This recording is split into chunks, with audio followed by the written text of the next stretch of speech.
Operation Valentine 2 hours 12 minutes run టైమ్తో థియేటర్స్లో release అయ్యి యావరేజ్ అనే సినిమా ఇప్పుడు ప్రైమ్ వీడియోలో స్ట్రీమ్ అవుతుంది. యాక్చువల్లీ ట్రైలర్ చూసినప్పుడు ఎగ్జాక్ట్గా ఫైటర్ సినిమాలానే అనిపించింది.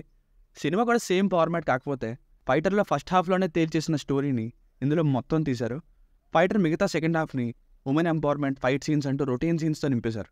ఇక ఈ ఆపరేషన్ వ్యాలంటైన్ సినిమా అయితే నా వరకు ఒకసారి చూడడానికి బాగానే అనిపించిందండి. ఈ ఫైటర్ కంటే కూడా లెంతీ ఏరియల్ కాంబాట్ సీన్స్, ఇంకా హై ఇచ్చే సీన్స్ ఉన్నాయి. మిగతాది కొంచెం స్లో పేస్లో లవ్ సీన్స్ వాటితో ఇంకా క్లారిటీ లేని కొన్ని సీన్స్ వలన వన్ టైం వాచబుల్ అనిపించింది. ఫ్యామిలీతో చూడొచ్చా అంటే స్టార్టింగ్ లవ్ ట్రాక్ టైంలో లిప్ లాక్ ఉంది, అది తప్ప మిగతాదంతా చూడొచ్చు. బేసిక్ స్టోరీ లైన్ ఆల్రెడీ తెలిసిందే. 2019లో జరిగిన పుల్వామా అటాక్ కోసమే సినిమా. ప్లస్ పాయింట్స్ హై ఇచ్చే scenes, lengthy aerial combat scenes, typical Tollywood style ఎలివేషన్స్ని ఎక్స్పెక్ట్ చేయొచ్చు. కెప్టెన్ మ్యావరిక్ లాంటి ఒక మిషన్ సీన్ ఉంటుంది, అది కొంచెం బాగా అనిపించింది. ఫైటర్లో ఒక్కటి కూడా ఇంత భారీ సీన్ లేదు. ఇక విఎఫ్ఎక్స్ అయితే మొత్తం బాగోలేదని చెప్పలేం. ఒక 75% ఇలా బాగానే ఉంది, మిగతా 25% అక్కడక్కడ క్లోజప్ షాట్స్ లాంటివి బొమ్మల్లాగా కనిపించింది. బట్ ఉన్న బడ్జెట్లో ఇలాంటి ఏరియల్ కంబాట్ సీన్స్ అంటే గ్రేట్నే. హీరో వరుణ్ తేజ్ గారు, హీరోయిన్ మానుషి చిల్లర్ గారు ఇద్దరు అదరగొట్టారు. మిగతా వాళ్ళందరూ ఏదో ఉన్నామా అంటే ఉన్నామన్నట్టే ఉన్నారు. బ్యాక్గ్రౌండ్ మ్యూజిక్ ఇంకా సాంగ్స్ బాగున్నాయి. Cinematography is also fine.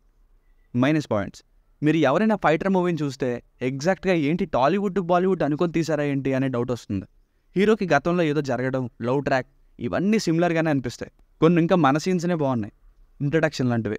ఇంకొన్ని విఎఫ్ఎక్స్ వర్క్ అయితే వాళ్ళదే బాగుంది, బట్ బడ్జెట్ టోటల్లీ డిఫరెంట్ కాబట్టి కంపేర్ చేయకూడదు. ఇంకా స్లో పేస్ సీన్స్ చాలానే ఉన్నాయి, వాటి వలన స్పీడ్ కొంచెం తగ్గినట్టు అనిపిస్తుంది. ఆల్రెడీ తెలిసిన స్టోరీనే మళ్ళీ దాన్ని సినిమాలో స్టార్ట్ చేయడం లేట్గా ఉంటుంది. లవ్ ట్రాక్ సీన్స్ అన్ని అక్కర్లేదు, అండ్ ఎమోషనల్ సీన్స్ పెద్దగా వర్క్ అవ్వలేదు. ఇంకా దేశభక్తి ఉట్టుపడిపోయేంత భారీ సీన్స్ వెళ్ళలేవు.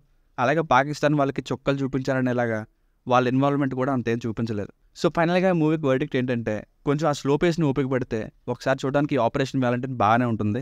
It's a possible aerial action film. దీనికి రేటింగ్ వచ్చేసి ఇది నా ఒపీనియన్ 3/5. మీకు కనుక రివ్యూ నచ్చినట్లయితే మరిన్ని రివ్యూస్ కోసం మన ఛానల్ని సబ్స్క్రైబ్ చేసుకోండి. Thank you.